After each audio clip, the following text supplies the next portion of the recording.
buen domingo. Hola, Leti. Hola, Jime Fuertes, ¿cómo estás? Bien, domingo, martes o miércoles, a la mañana, a la noche, a cualquier horario que nos encuentres aquí en Eva TV Justicia Social.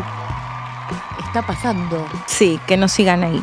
Sí, en Instagram y en todas las redes de Eva TV también. Y donde quieran nos pueden encontrar en el algoritmo, en YouTube. Vos googleás nuestro programa en YouTube y está. Jime, 140 millones de personas que esperan no contagiarse de dengue en Brasil. ¿Por qué? Acá al ladito. Acá al ladito, tan cerca, y ya que se viene además la época Sí. de calor y de los mosquitos y de dengue. A ver, ¿por qué? Esto en realidad es un proyecto que se viene llevando ya hace unos años, pero tiene que ver, hablamos de esto de 140 millones porque es el anuncio que se hizo de las personas que esperan en Brasil que no se contagien de dengue, no por obra de arte, sino porque cuentan en Brasil, y está a cargo del Ministerio de Salud, entre otros programas, una planta que se conoce o se llama planta Wolvito de Brasil. ¿Sabés qué hacen en esta planta, Jime? Tienen cría de mosquitos que los infectan con la bacteria Wolbachia, que lo que hace es que evitan que estos mosquitos te contagien, por ejemplo, el dengue, por ejemplo, el Zika y, por ejemplo, la chikungunya. O sea que es una fábrica de mosquitos. Exacto, los crían ahí, los Mirá. infectan con esta bacteria que, como te decía, lo que hace es impedir que estos mosquitos contagien estas enfermedades. Enfermedades que hay que recordar, la OMS sostiene que pueden llegar a morir más de 7.000 personas en todo el mundo a causa del dengue. Wow, que acá esa enfermedad no era endémica y ahora cada vez más ya lo es en muchas provincias. Sí, así es. Por eso es relevante, porque bueno, muchas veces se dice, bueno, que tu vida está en riesgo si te agarras una segunda vez dengue, digamos, o lo que tiene que ver con los distintos mosquitos que te pueden llegar a picar. Pero además es una enfermedad que es conocida como que te rompe los huesos por lo dolorosa que es. Sí. No sé si tuviste. Sí, no, pero sí, acá en Argentina tengo un montón de familiares y amigos que sí. La pasan mal. No, y aparte pasó a ser parte de nuestra cotidianeidad, hasta hace poco no lo era. Sí, totalmente. Así que bueno, bien interesante esto de Brasil. Lo que dice es que lo hacen como 100 millones cada semana más o menos. Wow. De infectar a los mosquitos, y esto, como te decía, lo que busca es la protección de al menos 140 millones de personas, por lo cual, bueno, por supuesto van a evitar un montón de enfermedades y también muertos, justamente a raíz de este trabajo que hace sobre todo el Ministerio de Salud, de lo importante que es contar con una política pública de gobierno con otros organismos y otros programas en esta planta que, como les decíamos, lo que va a impedir o lo que se busca es que estos mosquitos no contagien ni el dengue, ni el Zika, ni chikungunya, que además también son otras enfermedades que también están en algunas de nuestras provincias. Así que bueno, bien relevante lo que pasa acá en el país tan cerquita, en Brasil. Aquí pegadito nomás compartimos un montón de frontera y un montón de mosquitos, así que bienvenido. Y un montón de diferencias. Sí. Eso es lo más doloroso. Sí, sobre todo lo que tiene que ver en cómo se encara la cuestión de la salud, si la encara el Estado, si la encara el mercado. Sí, totalmente. ¿Nos vamos para Estados Unidos, Leti? Bueno, dale. Vos sabés que en este momento, esta semana es crucial para nuestro país, en particular por la circunstancia medio angustiante que está viviendo el Banco Central con esta sed permanente de divisas que hizo que el presidente Javier Milei tuviera una bilateral de 20 minutos con su par de Estados Unidos, Donald Trump. Al fin, ¿no? Al fin. Después de tantas veces que le ha hecho la de bebé reno, de ir a parársele a la puerta y el otro no le daba bola. Bueno, pero en este caso me parece que hay una... Nunca en la Casa Blanca igual, que no es lo mismo. No. Que te reciban en el Salón Oval. Exacto, me parece muy interesante eso que decís porque no está recibido en el Salón Oval, sino que está en unas oficinitas de la ONU. Exacto, o sea, en realidad Milei entiendo que asistió al discurso de Trump. Sí. O sea, fue y es como que lo encarás en el pasillo, digamos, una cosa así. Y le dieron unos silloncitos, le dijeron, bueno, acá se puede sentar, Claro, señor. son marco de las bilaterales que se realizan con otros, o sea, es el momento, es como en todas las organizaciones, cumbres y demás, ¿no? Que bueno, aprovechan y hacen algunas bilaterales. Mira, ahí está Karina Milei de fucsia, en ese marco, digo. Sí, exactamente. Está bien lo que marcas porque a pesar de tener ese espacio tan pequeño de recibimiento, Estados Unidos le va a dar a Argentina una ayuda financiera que pocas veces lo hizo. En Argentina hay 13 acuerdos de este tipo. El último lo firmó Carlos Menem, el anteúltimo en realidad, porque ya después el otro fue sobre 2002 llegando a 2003. Me parece muy importante destacar que este acuerdo que se va a firmar ahora tiene condicionalidades que ya podemos saber cuáles son y que lo que nos preocupa a nosotros es las consecuencias concretas que van a tener con los mal llamados recursos naturales. ¿Por qué mal llamados? Porque, bueno, desde el ambientalismo consideramos al agua, el aire limpio, incluso hasta el petróleo abajo de la tierra, como bienes naturales, no recursos. O sea, esa diferencia entre mercancía y bien de uso común es clave porque, claro, ahora bajo la posibilidad legislativa que le dio la ley Bases, Estados Unidos puede pedir recursos naturales a cambio. Y si claro, porque este pedido, perdón, Jiménez, sí, sería esto que se conoce como fondo de negociación. Sí, digamos que es como un mecanismo cambiaria, claro, con el que cuenta el Departamento del Tesoro. Exactamente, es el Tesoro el que nos va a dar la plata. Estamos hablando puntualmente de Scott Bessent, que hizo público. Que estuvo acá en Argentina. Que estuvo en Argentina varias veces y que hizo público a través de Twitter sus intereses. ¿Qué es lo que están buscando? Bueno, varios funcionarios, sobre todo funcionarios militares. Todos tenemos en la cabeza a Laura Richardson, sí, la ex jefa del Comando Sur, pero bueno, este año vino su sucesor, un señor muy joven, muy atractivo, que vino a la Patagonia, en particular a Tierra del Fuego, a mirar las instalaciones, a decir, bueno, a ver qué hay de aquí para mí. Y obviamente las instalaciones que estaba mirando son el agua dulce que hay en la Antártida, también la base que se planea instalar allí en ese país, y también me preocupa mucho la cuestión que a ellos les interesaba, que es la cantidad de agua y aire frío que hay para instalar las granjas de data centers. Perdón, Alvin Halsey. Eso, Alvin Halsey, no me salía el nombre. Alvin Halsey. Ahí lo estoy buscando. Que Jimé dice que es atractivo. A ver, atractivo. Perdón, me quedé con... Lo es. Bueno, con la frase. Vamos no nos vamos a vender por un lindo señor. No vamos a... a ceder. Acá Jimé te entrega todo, mira, me parece. Con Alvin. Claro, con Alvin, ¿viste? Alvin de la patria. Bueno, colorada, está bien, mirá, la patria. Perdón. Bueno, es que justamente vino este Alvin a mirar ahí y dijo, uy, qué lindo territorio para instalar las granjas que van a después generar energía. ¿Para qué? Para la energía que va a alimentar los desarrollos de inteligencia artificial. O sea, los bienes naturales que están buscando son el agua y el aire frío, pero también el uranio. Argentina tiene una cantidad impresionante de uranio que está como muy por encima de los requerimientos que hacen en este momento las estaciones de energía nuclear de Argentina. No estamos hablando, por ejemplo, de las 3 Atuchas. En total, Argentina gasta 220 toneladas y hay en nuestras provincias del sur, en particular Río Negro y Neuquén, 34.000 toneladas. Imagínate las ganas con que lo están mirando ese uranio.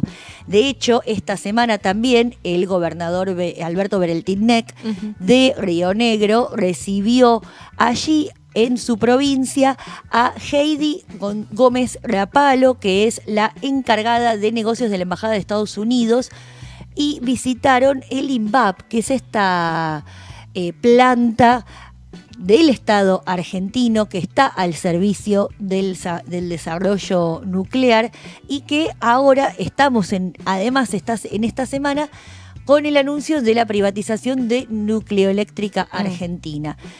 Todos estos lugares son mirados con mucha codicia por todos estos funcionarios que empezaron a venir. De hecho, ayer estuvieron muchos de ellos con Guillermo Francos. Mientras Milei estaba en Estados Unidos, aquí ya había una avanzada de congresistas, pero no solo congresistas, también estuvieron funcionarios militares. ¿Viste? Ahí es donde te das cuenta que el interés no es solo político, sino militar, por el rango y el cargo de las personas que vienen a Argentina a reunirse con estos empresarios.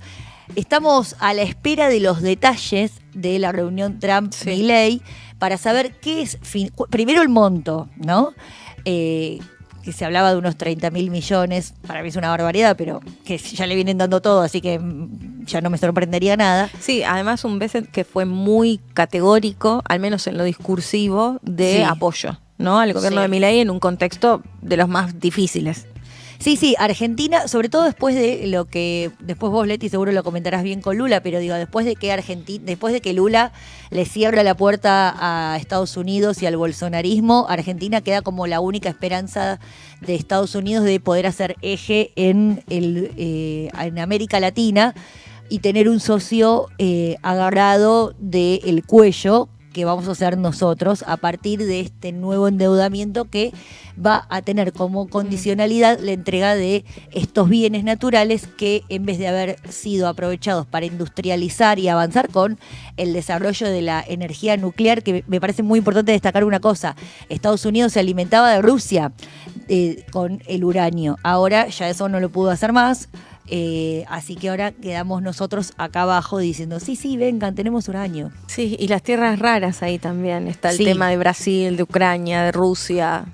Bueno, de cómo puede llegar a jugar. De hecho, se hablaba de la posibilidad de un acuerdo. Bueno, esto que vos decías de Lula y Trump. Sí. Es interesante porque igual Lula, si bien se pone y le hace frente, es un Lula que también es muy estratégico. A ver. No, digo, que no me extrañaría si llega a surgir alguna negociación. De hecho, hoy Trump le dedicó unas palabras bastante lindas a Lula. Mirá. Porque además Trump tiene eso. A Trump no le gusta tanto que lo persigan. Le gusta quienes le hacen frente. Claro, bueno, como Claudia Sheinbaum, que se le para ahí de manos. Pero te puedo decir hasta el norcoreano, digo, a Kim Jong-un. Digo, que lo recibe, las cartitas de amor. Le gusta quienes lo desafían y quienes le hacen frente. Me parece que los respeta mucho más que a quienes están ahí al ladito suyo. Bueno, justamente hoy Milei estuvo al ladito suyo pidiendo desesperado este salvataje para poder llegar a las elecciones de octubre, que van a rifar este tipo de bienes. Estamos hablando de agua, estamos hablando del aire fresco y frío, para evitar el recalentamiento de los servidores de inteligencia artificial, y estamos hablando del uranio, que hubiera sido o puede llegar a ser un gran insumo estratégico para el desarrollo de la industria nuclear en Argentina, pero que justamente Estados Unidos también es un país de desarrollo de industria nuclear. Todos lo sabemos porque vimos Los Simpson. Entonces, no quiere tener un competidor, sino un proveedor de materia prima, sin que haya ninguna mayor resistencia por parte de la población. Y te digo una última cosita, Leti, porque esto pasó muy desapercibido, pero me preocupa y nadie más lo ha contado. Argentina pasó a formar parte de un grupo especial junto con otros países que va a tener una vinculación directa con una organización de desarrollo nuclear civil estadounidense. Civil. Sí, obviamente no militar, pero de igual modo ya pasamos a ser socios en esta organización del Estado norteamericano en el desarrollo nuclear. El socio que va a aportar la materia prima, no el desarrollo industrial. Claro. Así que se están sellando momentos históricos en nuestro país. Hoy me quedo con las partes superficiales, pero ahora que decís Los Simpson, uno de los mejores capítulos es justamente en relación al uranio. Claro. El nene que va desde, creo que era Albania, en ex país de la Unión Soviética, que va a Estados Unidos como intercambio estudiantil en la casa de Homero, y Homero lo lleva muy contento a la planta nuclear y en realidad él estaba robando los planos, ¿no? Sí. Y muy interesante interesante porque es como, está presente esto, pero más de costadito, digo. Claro. Por ahí lo podías ver sin darte cuenta toda la geopolítica que había detrás de ese capítulo y lo interesante esto de cómo planteaba Estados Unidos, Unión Soviética, la pelea por lo nuclear, bueno, por conocer cómo enriquecía el uranio, en este caso, Estados Unidos. Así que, Leti, estamos a las manos de Scott Bessent y de Donald Trump y ya veremos qué terminaremos de entregarle a esta gente. Bueno, justamente tomo esa pregunta entonces, Jime, para que recordemos un hecho de México, porque esto lo que se espera es que posiblemente sea un fondo de negociación que sería del Departamento del Tesoro, que no necesitaría que pase por el Congreso, porque esta es otra de las cuestiones, y que decíamos, vamos a hacer referencia al caso de México, sobre todo lo que se conoció como el efecto tequila en el 94, una gran crisis económica, que además ya venía México de otra gran crisis en el 80, en el 82, de la deuda, que generó además, o que tuvo mucha repercusión en toda la región, en una región ya muy endeudada, pero ahora después lo vamos a ver más en detalle, y que decía, en el 94, lo que termina de derivar toda esta crisis es una devaluación muy fuerte que se hace en diciembre del 94, pero en realidad había un montón de situaciones, por eso se habló tanto de México, que se podrían llegar a comparar con la Argentina, ¿no? Faltante de dólares, claro, las bandas cambiarias, la devaluación, la deuda, bueno, un montón de factores que se repiten. Quiero que compartamos para ponernos un poquito en contexto, porque esto se da durante uno de los gobiernos de Bill Clinton en Estados Unidos. Sí. Entonces quiero que escuchemos, porque acá es el propio Clinton que propone hacer este fondo de negociación, o sea, básicamente darle dinero a México para estabilizarlo, ¿no? Esas son las palabras. De hecho, creo que tenemos un documento, una foto primero para compartir, que es básicamente la firma de este acuerdo. Ahí lo estamos viendo. Bueno, lo que tiene que ver de los créditos, de la deuda que le va a dar, que le va a facilitar Estados Unidos a México. Y ahí está, bueno, marzo de 1995, ¿no? Pero esto ya se venía tratando desde enero. Pleno efecto tequila, Sí. Así se llamó. Pleno efecto tequila. Y ahí está, ¿ves? Para la estabilización directamente proponiéndolo en ese aspecto. Quiero que escuchemos a Bill Clinton. No sé si hace falta que yo vaya leyendo los subtítulos, ¿no? Porque en realidad lo ven. Sí, lo vemos. Lo vemos. A ver. Escuchamos qué decía. Very courageous steps, difficult steps for them. They have followed the proper economic path in general, and the United States has great interest there. Many jobs tied up in it. Our whole strategy of promoting democracy and free markets throughout Latin America. I think we did the right thing, and I believe it very strongly, and I think that time will bear us out. And if it doesn't, then we have very good collateral on this deal.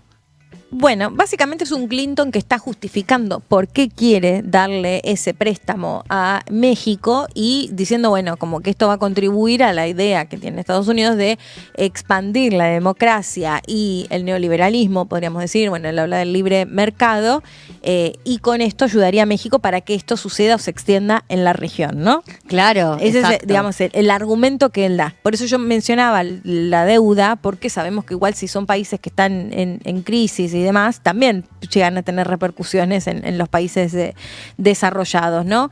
Y quiero ahora que compartamos la otra parte en la que hablan distintos funcionarios, pero uno de ellos era el secretario de Estado de Tesoro de ese momento, que contaban cuáles son las distintas partes de este acuerdo. Lo compartimos.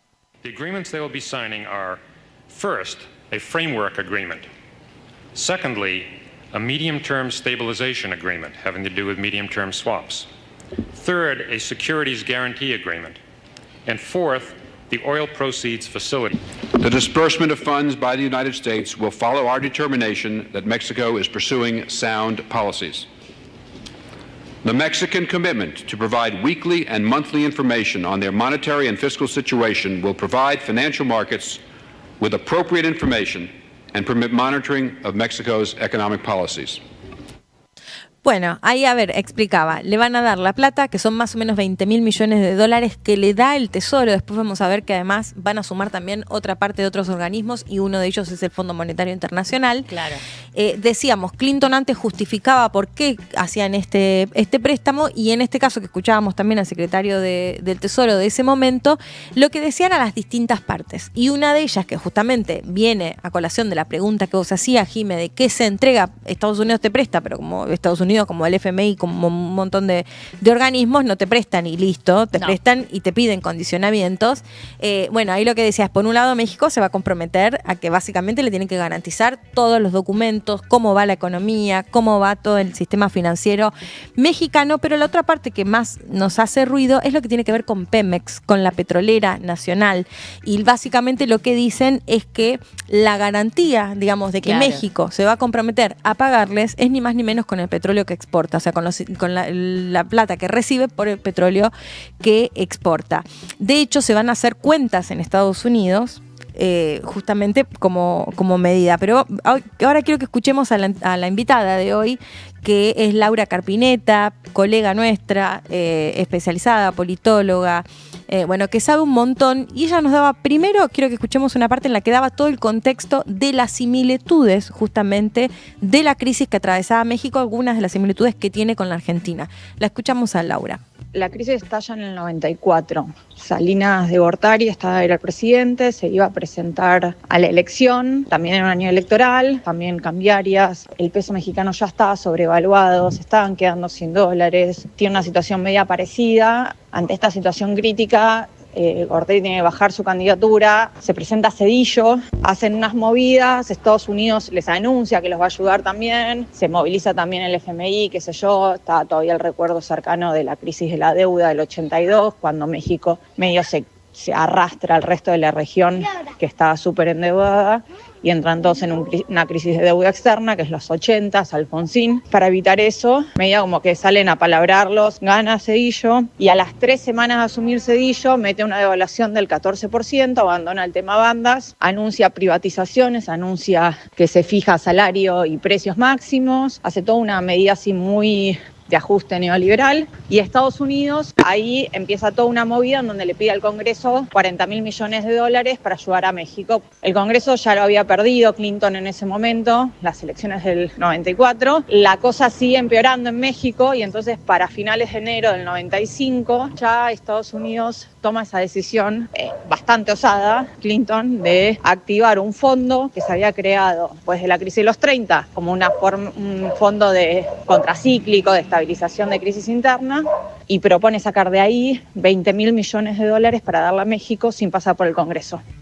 Bueno, ahí súper bien interesante y clara lo que decía Lau sobre justamente el contexto en el que sale esta herramienta que vos decías, la usó Argentina, la usó Uruguay, la usaron otros países, pero bueno, el de México, por las dimensiones que tuvo este préstamo, también porque terminan siendo casi 50.000 millones de dólares que les prestan, entre los 20.000 que lo hacen a través de esta manera, más los del Fondo Monetario Internacional, más algún otro organismo, ¿no? Y es bien interesante esto que cuenta también Lau, el contexto en el cual estaba México. Son muchas las similitudes. Son muchas, claro, son crisis generadas y después de la crisis te vendo la solución. Sí. O sea, te compro el petróleo, te pido la garantía de tu petróleo para darte el crédito, pero a la vez te compro el petróleo. Entonces es win-win, porque no tengo forma de perder de esa manera. De hecho, si te parece, escuchamos el segundo audio de Lau, que nos contaba justamente por qué esto fue considerado finalmente como algo exitoso.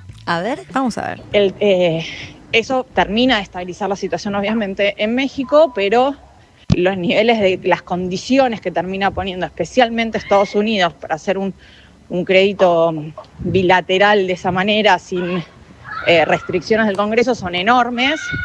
La más grande fue que pusieron como garantía colateral los ingresos petroleros de Pemex, que era 100% público. Entonces todo lo que vendía Pemex, pero los compradores de petróleo se lo tenían que depositar a Pemex en una cuenta, en un banco en Estados Unidos, y Estados Unidos tenía la potestad de congelar esos fondos cuando consideraba que México no iba a poder pagar o no estaba cumpliendo con las otras condiciones del préstamo que incluían un ajuste feroz. Nunca se terminó activando eso porque el ajuste feroz se hizo. El 95 fue un año que la economía se derrumbó, entraron en una recesión feroz, desempleo, pobreza, todo lo que se te ocurra. Y se lo considero un caso de éxito increíblemente porque en el 96 la macro empieza, o sea, se recupera porque tenían un montón de flujo de dólares y habían achicado el gasto en pesos mexicanos, una locura. Entonces hay un saneamiento en pesos, pero con un saldo social del que nunca se termina de recuperar México,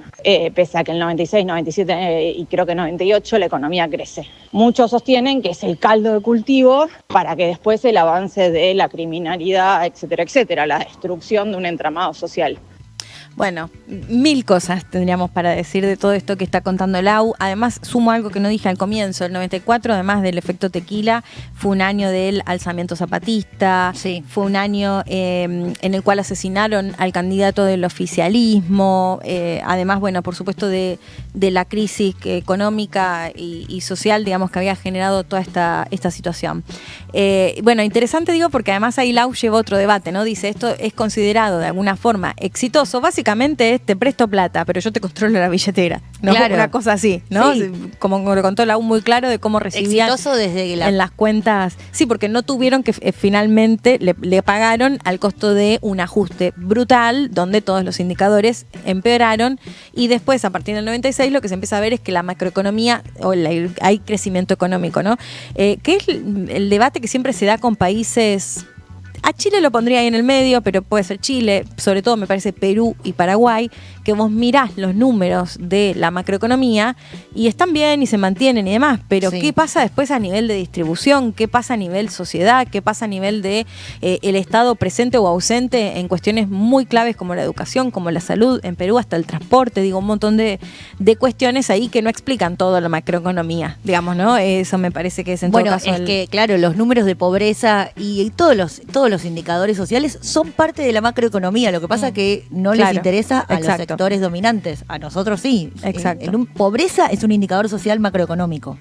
Exacto. Así que bueno, me parecía interesante traer este caso en relación justamente a, bueno, te doy un préstamo, pero a cambio de qué, y esto, en este caso porque México lo cumplió con un brutal ajuste. Sí, pero si no lo cumplía se quedaban con la guita que reciben de Pemex. Nos estamos quedando sin tiempo, Jimé. Sí, te agrego un datito que acaba de suceder. La oposición está pidiendo que este mega endeudamiento de Milei Caputo pase por el Congreso. Sí o sí tenga que tener la intervención del Congreso. Así que vamos a ver si eso efectivamente se cumple. Sí, que ya no se ha cumplido antes con el FMI. Ya no se ha cumplido las veces anteriores, exacto. Sí, totalmente. Para terminar, si te parece, Jimé, vamos a algo un poquito más agradable, porque bueno, se está llevando adelante la Asamblea General de Naciones Unidas, y como es históricamente el primer país en hablar es Brasil, y en este caso, bueno, por supuesto el presidente Lula da Silva, el segundo es el anfitrión, Estados Unidos, pero si te parece, escuchamos a Lula porque sumó a la agenda ambiental, que lo suele hacer, frente ahí al mensaje que sabemos que se escucha en gran parte del mundo en esta fecha por la Asamblea de Naciones Unidas. Escuchamos lo que decía Lula da Silva. O ano de 2024 foi o mais quente já registrado. A COP30 em Belém, no Brasil, será a COP da verdade. Será o momento de os líderes mundiais provarem a seriedade de seu compromisso com o planeta. Sem ter o quadro completo das contribuições nacionalmente determinadas, as chamadas NDCs, caminharemos de olhos vendados para um verdadeiro abismo. O Brasil se comprometeu a reduzir entre 59% e 67% suas emissões, abrangendo todos os gases de efeito estufa em todos os setores da economia. Nações em desenvolvimento enfrentam a mudança do clima ao mesmo tempo que lutam contra outros desafios. Enquanto isso, países ricos usufruem de padrão de vida obtido às custas de 200 anos de emissões de gases. Exigir maior ambição e maior acesso a recursos e tecnologias não é uma questão de caridade, é apenas uma questão de justiça. A corrida por minerais críticos essenciais para a transição energética não pode reproduzir a lógica predatória que marcou os últimos séculos. Em Belém, o mundo vai conhecer a realidade da Amazônia. O Brasil já reduziu pela metade o desmatamento na região nos 2 últimos anos. Erradicá-lo requer garantia, condições dignas de vida para seus milhões de habitantes. Fomentar o desenvolvimento sustentável é o objetivo do Fundo Florestas Tropicais para Sempre, que o Brasil pretende lançar para remunerar os países que mantêm suas florestas em pé. Bueno, Hermoso. Sí, bien, ahí hablándoles, de hecho, no alcancé a engancharlo, pero hay una parte que dice: las armas nucleares no van a combatir el cambio climático. Y me pareció brillante esa frase porque lo dice en un contexto en el cual es un mundo más armado, literalmente. Los países, las potencias y las no potencias también están dedicando más dinero de sus arcas para comprar armas, para comprar capacitaciones militares. Es un mundo muy tensionado, de hecho es una asamblea que llega con el genocidio en Gaza, que llega con la guerra en Ucrania, que llega con la guerra civil en Sudán, entre otros tantos conflictos que hay en el mundo. Una Naciones Unidas que nace justamente después de la Segunda Guerra Mundial con el objetivo de brindar o de establecer la paz, ¿no? Sí. Y en ese contexto, bueno, Lula que le pone mucho énfasis a la agenda ambiental, sobre todo además porque se va a realizar la COP en Belén, como lo decía, este año en su país.